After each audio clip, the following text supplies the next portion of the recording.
Assalamualaikum warahmatullahi wabarakatuh. Selamat siang kakak semuanya. Apa kabarnya hari ini?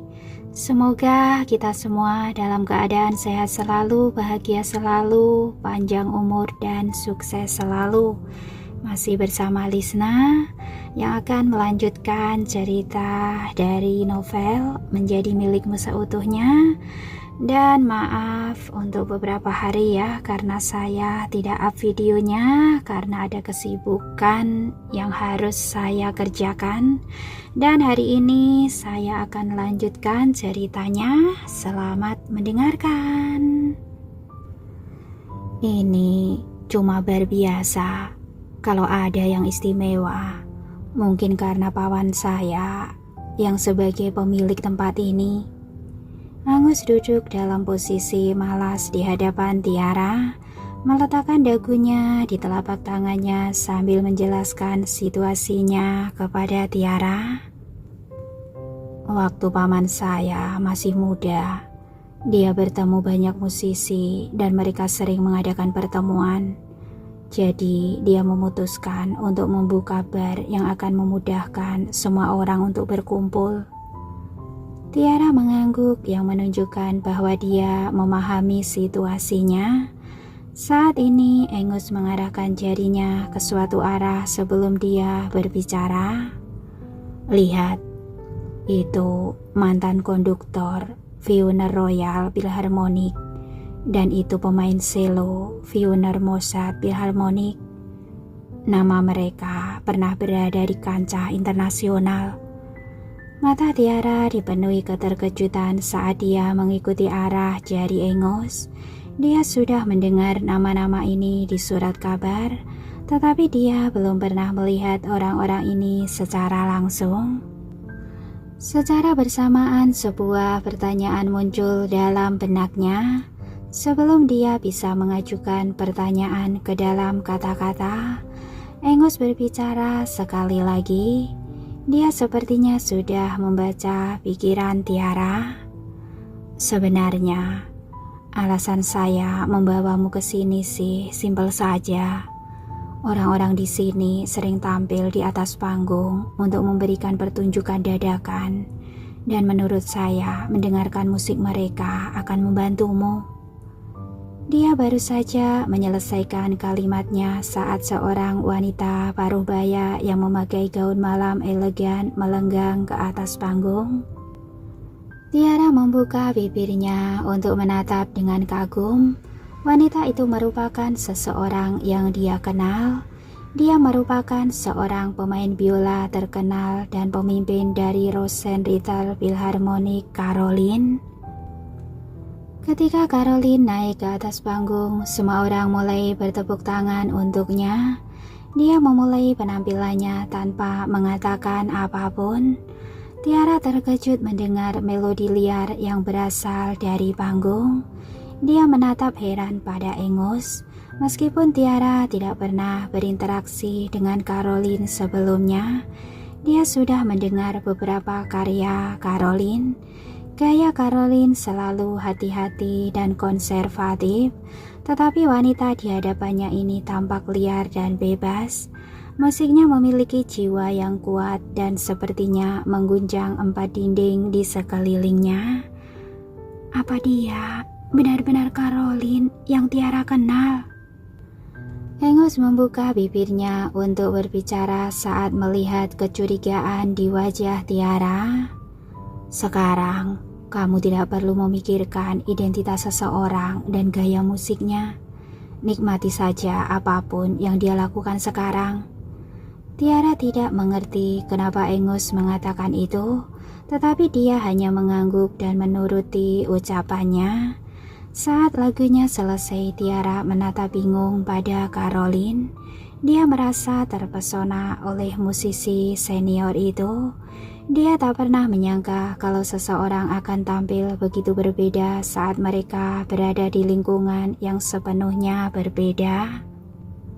Saat saya terakhir kali melihat Nona Caroline di teater, dia sangat berhati-hati dengan musiknya. Tetapi saya merasa seakan baru saja melihat orang yang sepenuhnya berbeda. Dia seperti seseorang yang hidup dengan riang. Apa dia benar-benar Nona Caroline?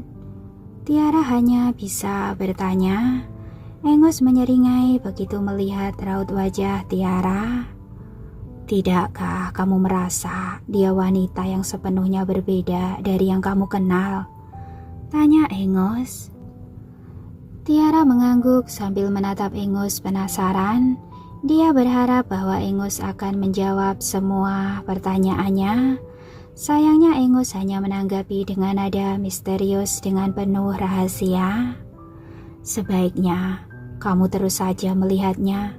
Mungkin kamu akan menemukan jawaban yang kamu cari setelah semua pertunjukan ini. Jadi Tiara tak punya pilihan selain terus menonton pertunjukan lainnya.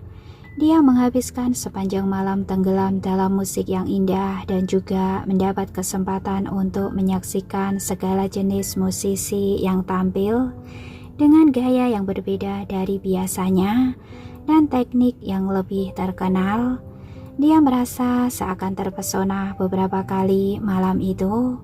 Akhirnya dia menyadari cara para musisi di atas panggung seperti orang-orang yang baru saja dibebaskan dari rantainya. Dia bisa merasakan segenap emosi yang sepenuhnya dilepaskan dari orang-orang ini dan pada akhirnya memahami jawaban Engos sebelumnya. Itu merupakan kebebasan untuk mengekspresikan diri melalui musik mereka. Hanya saat musik itu terbebas, jiwa seseorang dapat ditunjukkan ke dalam seluruh dunia. Hanya saat musik itu lepas, seseorang akan tampil dengan cara di luar kebiasaan yang benar-benar dapat memukau penonton. Sayangnya menjelang pukul 10 malam, tak ada lagi yang tampil di atas panggung. Tiara sedikit kecewa dan dia terus mengingat seluruh musik memukau yang dia telah dengar. Sementara itu Engos berdiri di sisinya tanpa mengganggunya saat Tiara mencerna segala hal yang menakjubkan yang dia lihat dan dengar malam ini. Tiba-tiba Lois berjalan untuk menyapa mereka. Nona Romario. Lois menyapa mereka sebelum duduk di samping Engos. Saat akhirnya Tiara kembali tersadar, dia tersenyum pada Lois. Jadi, Anda memperhatikan saya, Tuan Lois. Saya sudah melihat kalian berdua waktu kalian masuk. Lois tersenyum sambil menjawab, lalu dia berbalik untuk memarahi Engos sambil bercanda. Kamu malah tidak menyapa saat kamu melihat saya. Saya lihat kamu lagi mengobrol sama teman-teman lamamu. Makanya saya pikir kamu malah akan mengusir saya kalau saya menyapamu. Makanya saya tidak ke sana.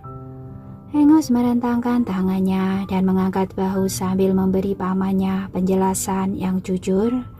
Tiara memperhatikan mereka berdua dalam diam karena Lois tidak bisa membantah alasan Engos. Jadi lelaki yang lebih tua itu memilih untuk mengabaikan Engos. Kemudian Lois mengalihkan pandangannya ke Tiara. Bagaimana biolamu sekarang? Iya, biola saya baik-baik saja. Saya membawanya dan berlatih setiap hari. Tiara berterima kasih padanya karena menanyainya, tetapi Lois melambai dan melirik ke panggung. Kenapa kamu tidak mengadakan pertunjukan? Saran Lois. Tiara mematung sesaat sebelum dia menggelengkan kepalanya dengan panik. Saya tidak bisa melakukannya sekarang. Dia tahu bahwa dia tidak dalam kondisi yang baik untuk tampil saat ini. Tetapi, Tuan Lois, apa saya boleh mampir ke sini setiap hari mulai sekarang? Saya merasa masih banyak lagi yang bisa saya pelajari dari sini. Lalu, saya akan tampil di atas panggung setelah saya siap. Tentu saja. Lois memiliki kesan yang baik terhadap Tiara, jadi dia tak punya alasan untuk menolaknya. Di sisi lain, Angus mengangkat alis sambil menatap Tiara. Dia tahu bahwa Tiara adalah wanita yang sensitif dan intuitif. Dia tahu Tiara pasti sudah menyadari sesuatu sehingga dia mengajukan permintaan seperti itu kepada Lois. Mereka bertiga mulai mengobrol lebih banyak tentang musik yang dibawakan oleh berbagai musisi malam ini. Kemudian saat sudah mulai larut, Angus memeriksa jam tangannya sebelum berdiri. "Kita harus pergi sekarang. Saya akan mengantarmu pulang, Nona Romario," Angus menawarkan. Tiara melirik waktu dan mendapati bahwa memang sudah larut malam. Jadi dia menerima tawaran Angus kali ini. Setelah mereka keluar dari bar, Tiara sekali lagi berterima kasih kepada Angus. "Saya belajar banyak hari ini. Terima kasih telah membawa saya ke sini, Tuan Angus." Ekspresi gadis itu tampak serius dan matanya lebih terang dari bintang-bintang di langit malam. Mata Angus berbinar saat dia melihat wajah gadis yang tegas dan matanya yang berkilau. "Tidak perlu berterima kasih, Nona Romario. Saya membawamu ke sini karena saya ingin membantu teman yang membutuhkan. Lagi pula..." Angus berhenti dan menyeringai sesaat sebelum berkata dengan suara yang lebih lembut, "Kamulah yang belajar sendiri setelah semua yang kamu lihat malam ini. Saya tidak melakukan banyak hal selain mengantarmu ke sini. Dengan kata lain, kamu hanya bisa belajar karena kamu cukup terampil untuk memahami dan menyerap pengetahuan dari tempat ini." Tiara membeku sejenak ketika dia dibuat terdiam oleh pemikiran Angus. "Anda hanya menuntun saya secara berputar-putar, Tuan Angus. Anda secara tidak langsung memuji saya, bukan?" tanya Tiara. "Tidak, saya memujimu secara langsung," jawab Angus diliputi tatapan tegas di wajahnya. Tetapi Tiara tidak ada yang aneh tentang ini saat dia menyeringai ke arah panggung. Raut bahagia terpancar di wajahnya. Tiara mengucapkan terima kasih lagi. "Saya harus berterima kasih karena sudah membawa saya ke sini, Tuan Angus. Saya harus mentraktir Anda makan setelah saya selesai dengan kompetisi ini," ucap Tiara. "Kedengarannya bagus. Saya akan menunggu undanganmu," kata Angus dengan anggun. Angus tak punya alasan untuk menolaknya dan senyumnya melebar setelah itu. Dia terlihat bagaikan dalam suasana hati yang baik. Saat mereka dalam perjalanan pulang, mereka terus mengobrol teori musik. Semakin Tiara tahu, semakin dia terkesan dengan Angus. Dia bukanlah seorang musisi, tetapi dia tahu musik lebih dari seseorang seperti saya yang memainkannya secara profesional. Setelah mereka tiba di villa, Tiara keluar dari mobil dan mengucapkan selamat tinggal. "Terima kasih telah mengantar saya pulang, Tuan Angus. Sampai jumpa." "Sampai jumpa," jawab Angus sambil tersenyum. Kemudian dia pergi saat Tiara melambai padanya. Setelah mobilnya sudah menjauh, Tiara kembali ke villanya. Dia baru saja mandi dan berbaring di tempat tidur saat dia menyadari bahwa saat ini masih dini hari. Jadi dia menelpon Nico. "Kamu sudah di rumah. Bagaimana harimu?" Nico memberinya tatapan lembut saat dia bertanya pada Tiara. Sebelum Tiara menelpon, pengawal yang dia tugaskan secara diam-diam telah melaporkan setiap detail kegiatan Tiara kepadanya. Nico tahu bahwa Tiara pergi ke restoran dan bertemu Angus. Kunjungannya ke bar bersama Angus selama beberapa jam merupakan sesuatu yang juga diketahui oleh Nico. Namun dia tidak menanyai Tiara mengenai hal ini dan malah berpura-pura tidak tahu apa-apa karena dia percaya pada Tiara. Adapun Tiara, dia tidak mengetahui semua hal ini. Begitu dia mendengar pertanyaan Niko, dia menceritakan semua yang dia alami hari ini. Saya sedikit terlalu tergesa-gesa sebelumnya. Tetapi untungnya Tuan Engus telah menunjukkan kesalahan saya dan membuat saya menyadarinya. Jika tidak, saya pasti tidak akan bisa mengidentifikasi masalahnya. Saat dia berbicara sampai akhir, dia tidak bisa menahan perasaan sedikit takut. Niko menghiburnya begitu dia mendengar nada ketakutan Tiara. Tidak apa-apa.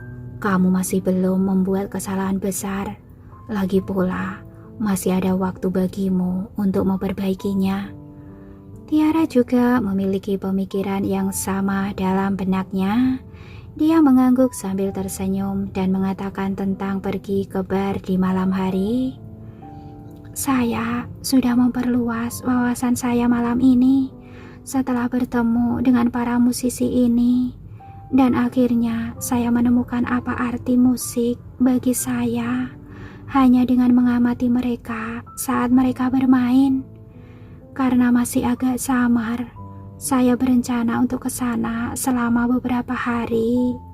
Bolehkah? Saat dia menyelesaikan kalimatnya, dia menatap Niko dengan penuh harap. Niko tidak kuasa untuk mengatakan tidak saat melihat tatapan penuh harap dari Tiara. Tentu saja boleh.